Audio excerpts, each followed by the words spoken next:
मुख्यमंत्री एकनाथ शिंदे यांचा आज रत्नागिरी दौरा होतो आहे। शिवसंकल्प अभियानांतर्गत मुख्यमंत्री एकनाथ शिंदे जे आहेत ते रत्नागिरी जिल्ह्यातल्या राजापूर इथं सभा घेणार आहेत। शिवदूत जे आहेत ही संकल्पना शिवसेनेने या ठिकाणी राबवलेली आहे। त्याच अनुषंगाने या शिवदूतांना मार्गदर्शन करण्यासाठी आणि मिशन 48 यासाठी सध्या मुख्यमंत्री एकनाथ शिंदे जे आहेत ते राजापूर दौऱ्यावरती येत आहेत।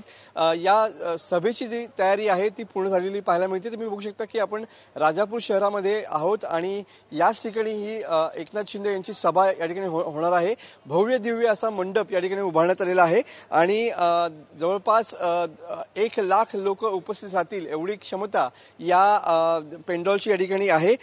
मुख्यमंत्री एकनाथ शिंदे या शिवसंकल्प अभियानातून रत्नागिरी सिंधुदुर्ग लोकसभा मतदारसंघातील जी भूमिका आहे ती या ठिकाणी जाहीर करणार आहेत। एक प्रकारे लोकसभा निवडणुकीपूर्वी शिवसेना म्हणजेच एकनाथ शिंदे यांचा जो गट आहे तो या ठिकाणी शक्तीप्रदर्शन करताना पाहायला मिळणार आहे। रत्नागिरी सिंधुदुर्ग लोकसभा मतदारसंघामधून सध्या शिंदे गट विरुद्ध भाजप अशी रस्सीखेच या ठिकाणी पाहायला मिळते आहे। शिवसेनेकडून या ठिकाणी किरण सामंत तर भाजपकडून रवींद्र चव्हाण यांना उमेदवारी देण्याची शक्यता या ठिकाणी वर्तवली जाते आणि त्याच अनुषंगाने मिशन 48च्या अनुषंगाने सध्या लोकसभेच्या तयारीच्या अनुषंगाने शिंदेची ही राजापूरमधली सभा या ठिकाणी खूप महत्त्वाची ठरणार आहे। काही तासामध्ये मुख्यमंत्री एकनाथ शिंदे या ठिकाणी येतील आणि शिवदूतांना या ठिकाणी मार्गदर्शन करणार आहेत। कॅमेरामन समित गजनेसह मी मनोज डेले, TV9 मराठी, रत्नागिरी।